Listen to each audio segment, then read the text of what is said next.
بسم اللہ الرحمن الرحیم الحمد للہ رب العالمین والصلاة والسلام علی اشرف الانبیاء والمرسلین نبینا محمد وعلی آلہ وصحبہ اجمعین اما بعد۔ محترم حضرات، رمضان المبارک کا مہینہ قریب ہے۔ اس مبارک مہینے کی فضائل اور مناقب بیان کرنے کا موقع نہیں ہے۔ کچھ مسائل موٹے موٹے ہمیں جان لینے ضروری ہیں، جن کے سلسلے میں لوگوں کو اکثر خلجان اور اشکال ہوتا ہے۔ ان میں سے ایک مسئلہ چاند دیکھنے کا ہے۔ تو کل بتایا گیا تھا، یہ مسئلہ کی حدیث میں آیا ہے کہ صوموا لرؤیتہ وافطروا لرؤیتہ، کہ رمضان شروع بھی کرو، روزہ رکھنا شروع کرو چاند دیکھ کر، اور عید مناؤ چاند دیکھ کر۔ یعنی عربی مہینہ کبھی 29 کا ہوتا ہے، کبھی 30 کا ہوتا ہے۔ 29 تاریخ کو اگر چاند نظر آ جاتا ہے تب اگلے دن نیا مہینہ شروع ہو جائے گا، پہلی تاریخ ہوگی۔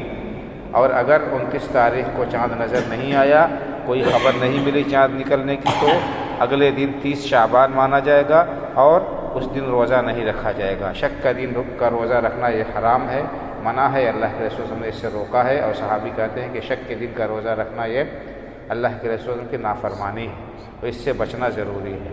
تو خبر جو ہے رؤیت ہلال کی جو کہا صوموا لرؤیتہ، کا مطلب یہ نہیں ہے کہ ہر آدمی چاند دیکھے اور ہر آدمی جو ہے چاند دیکھے گا تبھی، یا جو چاند دیکھے وہی روزہ رکھے، نہیں۔ مطلب کہنے کا یہ ہے کہ جب خبر مل جائے یقینی طور پر چاند دیکھنے کی، تو قابل اعتماد لوگوں کے ذریعے سے، تو ایسے صورت میں اس پر اعتماد کیا جائے گا۔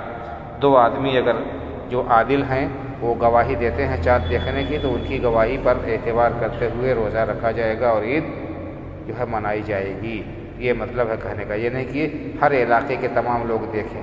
علماء نے یہ کہا ہے کہ چاند پچھم میں نکلتا ہے، اگر پورب کے لوگوں نے چاند دیکھ لیا تو پچھم کے لوگوں کے لیے ضروری ہے کہ وہ روزہ رکھیں۔ جس جگہ چاند دیکھا لوگوں نے، اس کے پچھم کے لوگوں کے لیے ضروری ہے کہ وہ روزہ رکھیں۔ کیوں؟ اس لیے کہ چاند پچھم میں نکلتا ہے، جب پورب والوں نے دیکھ لیا تو لازمی طور پر پچھم میں طلوع ہوا، لازمی طور پر پچھم میں وہ جو ہے چاند نکلا، تبھی پورب والوں نے دیکھا۔ ایسا نہیں ہو سکتا ہے کہ جو ہے پورب والے چاند دیکھیں اور پچھم والے نہ دیکھیں۔ بارش ہونے کی وجہ سے، بدلی ہونے کی وجہ سے الگ بات ہے، لیکن اگر پورب سے خبر آتی ہے چاند نکلنے کی، چاند دیکھے جانے کی معتبر گواہی مل جاتی ہے، تو پچھم والوں پر روزہ رکھنا ضروری ہے۔ ہاں، پچھم کے لوگوں نے چاند دیکھا تو علماء نے لکھا ہے کہ اس سے 500 میل کے اندر پورب کے جو لوگ ہیں ان پر روزہ رکھنا ضروری ہوگا۔ 500 میل پر مطلع مختلف ہو جاتا ہے، اس لیے 500 میل کے اندر اگر ہیں لوگ، پچھم جہاں جس علاقے میں چاند دیکھا گیا اس کے پورا 500 میل کے اندر لوگ ہیں، تو ان کے لیے اس رؤیت کا اعتبار کیا جائے گا اور لوگ روزہ رکھیں گے، اور اس سے زیادہ ہے تو پھر ان کو جو ہے رؤیت کی ضرورت پڑے گی۔ تو ایک مسئلہ یہ ہوا، شک شبہ میں نہیں پڑنا چاہیے۔ قابل اعتماد ذریعے سے اگر مل گیا، ہمیں اطلاع مل گئی، شہادت مل گئی، تو ہمیں اس پر بھروسہ کرتے ہوئے روزہ بھی رکھنا چاہیے اور عید بھی منانی چاہیے۔ ہم نے نہیں دیکھا، ہمارے علاقے کے لوگوں نے نہیں دیکھا، یہ بات بکواس ہے، یہ صحیح نہیں ہے۔ قابل اعتماد لوگوں کے ذریعے سے خبر مل جاتی ہے تو اس کا اعتبار کیا جائے گا۔ دوسری بات یہ ہے کہ روزے کی حالت میں بعض لوگوں کا مسئلہ یہ ہوتا ہے کہ کیا کہتے ہیں کہ منجن کر سکتے ہیں کہ نہیں منجن کر سکتے ہیں روزے کی حالت میں۔ تو علماء نے لکھا ہے کہ جو ہے جس طرح سے مسواک کرنا بلا کراہت منع ہے روزے کی حالت میں، اسی طرح سے منجن بھی کرنا بلا کراہت منع ہے۔ منجن کیا ہے؟ مسواک کی ایک شکل ہے، لہٰذا انسان منجن کر سکتا ہے روزے کی حالت میں کسی بھی وقت، جو ہے چاہے پہلے پہر میں ہو، چاہے دوپہر میں ہو، چاہے آخری پہر میں ہو۔